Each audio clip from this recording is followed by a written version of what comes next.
నమస్కారం. సుప్రభాత ఘంటారావానికి స్వాగతం. ముందుగా ప్రధాన అంశాలు. ఇసుక కుంభకోణంలో నిమిత్త మాత్రుడినేనన్న వెంకట్రెడ్డి. టెండర్లలో గత ప్రభుత్వ పెద్దల ఆదేశాలే అనుసరించానని వెల్లడి.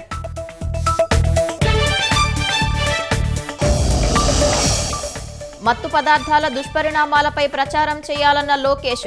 అమరావతిలో నార్కోటిక్ పోలీస్ స్టేషన్ ఏర్పాటు చేస్తామని వెల్లడి. సనాతన ధర్మరక్షణ కోసం ప్రాణాలైనా ఒడ్డుతానన్న పవన్. వైకాపా ప్రభుత్వ వైఫల్యాలపై వారాహి డిక్లరేషన్ సభలో ధ్వజం.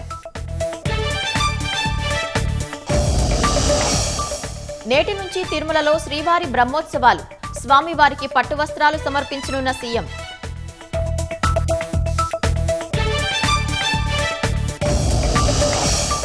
ఇరాన్పై ఇజ్రాయెల్ పరిమిత దాడులకు అవకాశం. అణుస్థావరాల జోలికి వెళ్లొద్దని నెతన్యాహుకు అమెరికా సూచన.